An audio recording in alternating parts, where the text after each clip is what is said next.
David Williams here. All right, so Walmart is closing more than 100 stores across the United States of America. All right, now I think it's actually, I forget, they're saying it's 154 stores, many in rural areas, meaning areas that aren't necessarily urban, they're not suburban, areas where the population isn't as dense. Not as many people live in a single area. So they're saying throughout 27 of the 50 states, 154 stores are closing. Now these aren't necessarily supercenters, even though there are some supercenters closing. But the reason why I think this is important is because many of you have worshipped your job. Many of you have worshipped your job. Now, what do I mean by that? Meaning, instead of serving the Lord, many of us have served our jobs. Many of us have had no time or have stolen time from God. So God gave us time, and instead of using our time to know Him and to benefit others as sons of God, we gave our time to the job. But yet this job can just shut down on you without any kind of warning. They can give you 2 weeks. I think internationally they're going to close about 260 something, almost 270 stores.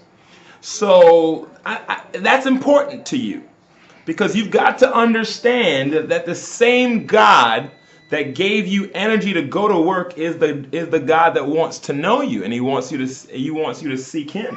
He doesn't want you to spend your life investing in something that can be snatched from you. Now, what if you've been working at this job right out of high school, you didn't go to college, and even what if you did go to college? Because we know that these store closures don't just affect those who didn't have college degrees, it affects everybody. It affects those who have college degrees because you've got people in upper management with college degrees and business degrees and all that other stuff. People who've been working at these stores for many, many years. Residents, where are they going to go and buy things? And so what do we see here? We see the Lord, out of His mercy, we see Him showing us how weak and fragile our pursuits are, our economy is. And our idolatry, how it'll get you nowhere. I know people who worked for companies for over 30 years, and when they retired, got some great pension, and they were just kind of living with their trust in the fact that they were getting this check every month or bi-weekly or however often just sent to their account, only to hear the company has now run out of money and can't provide them health care anymore. Now they're in their 60s and 70s. They can't be provided health care anymore, nor are they going to get this check because the company settled out of court, basically declaring bankruptcy. But wait, you gave 30 years of your life to this. You didn't. Some people I know didn't have children because they gave themselves to their careers. And where did it lead you? Now you're physically not able to, many have had to get up and go and get a job. These are professionals, people whose big businesses, they did their best. They had such a high position in the company, and then it just snatched it right out from under you. See, that's what idolatry will do to you and I, brothers and sisters. It'll snatch what we've built up out from under us. So we have to put our trust and have to invest our hearts in something that cannot be snatched from us. That's what Jesus said in Matthew chapter 6. He said, don't store up treasures on earth where moth and rust can corrupt, or where some thieves don't wear masks and don't carry weapons. Some thieves have suits on, Armani suits, expensive suits, and ties and white-collar crime where they embezzle the money and so, or make these corporate decisions that impact hundreds and thousands of people. 100 stores, you do the math, 100 plus stores, 260 something stores. How many employees per store?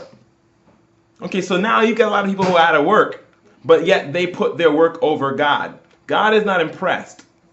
God is not impressed with our idols. So don't serve idols. Make sure that God gets the best of your time. Make sure, if you honor God with the time He gave to you and with the energy He gave to you to amass wealth so that God could build His kingdom through you, that's why He gives you energy, so that He can build His kingdom through you.